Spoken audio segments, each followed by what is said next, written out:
It's Tuesday, November 19, 2024. Let's take a look at the headlines making waves in the Nigerian dailies of today. Let's begin with the Punch.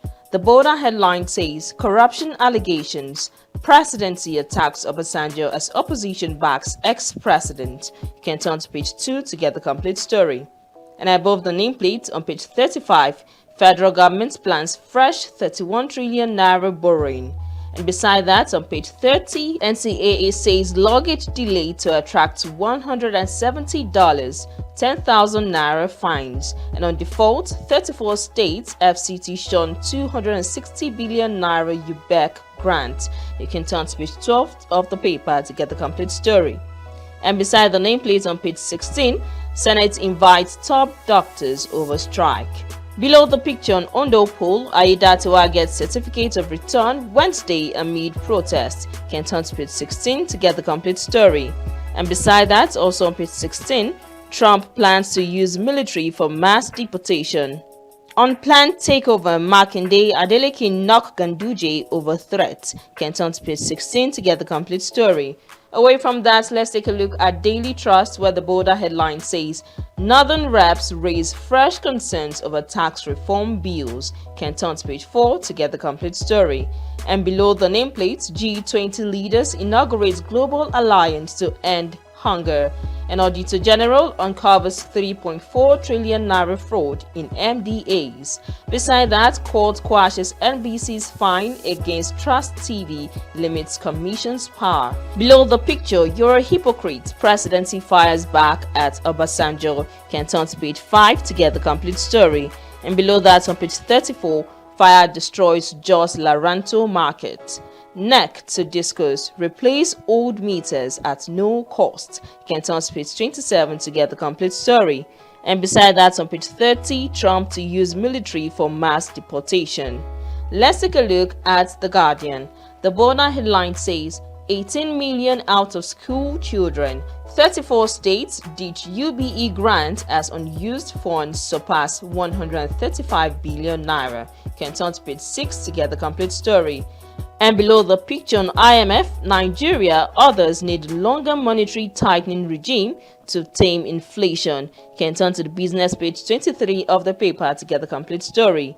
And below that, also on page 23, chemical industry says 28 companies exited since January. An FIRS boss makes case for tax bills as federal government calms governors on reform. Senate to sanction MDAs for non-compliance with financial regulations. And beside that, presidency berates Obasanjo for criticizing successors. Can turn to page 7 to get the complete story. And below that, on page 8, Rivers Council boss predicts tough battle for Fubara ahead of 2027 elections. And Aiyedatiwa's financial strength and him victory in Ondo. Can turn to page 3 to get the complete story. Let's take a look at Vanguard.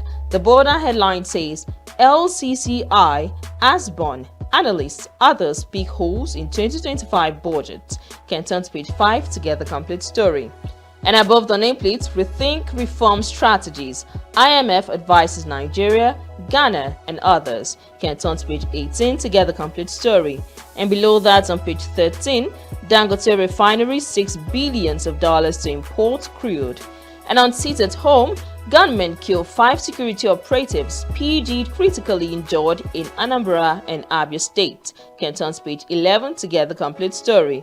And beside that, on page 8, Nigeria must address 6% tax to GDP ratio, says Speaker Abbas. Beside the picture, Zenith Bank unveils Zenith Tech Fair 4.0. Can turn to page 18 to get the full story. And below that, on page 7, on Ondo Guber, why PDP lost, recorded worst outing since 1999.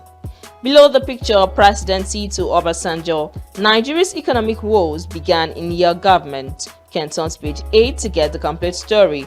And below that, on page 26, Daniel Bala says I'm presidential spokesman. WW3 looms as Russia vows response if Ukraine uses long-range missiles. And on the sports page 29, on 2025 AFCON qualifiers, Rwanda beats Super Eagles in Uyo. To wrap up is the Nigerian Tribune, where the border headline says, Adeleke Oyo PDP knock Ganduje over APC's plot to take over Oyo and Osun State. You can turn to page 16 and 28 for the complete story. Above the nameplate on page 5, panel sheds more light on tax reform bills. And 5 dead as seated home turns bloody in Anambra. You can turn to page 26 to get the complete story. And below the picture, President slams Obasanjo for criticizing Tinubu. You can turn to page 5 to get the complete story. And that's the headlines making waves in the Nigerian dailies of today. If any of these headlines caught your attention, do well to get a copy of the paper and read the full story on the identified pages. Visit Housing TV Africa on YouTube and click on the subscribe button. Subscribe to Housing TV Africa to stay updated on latest happenings in Nigeria's housing sector. Follow our social media pages, like and share our posts on Facebook, Housing TV Africa, on Twitter, Housing TV Africa, Instagram, Housing TV Africa. Join the conversation and keep up with latest housing updates.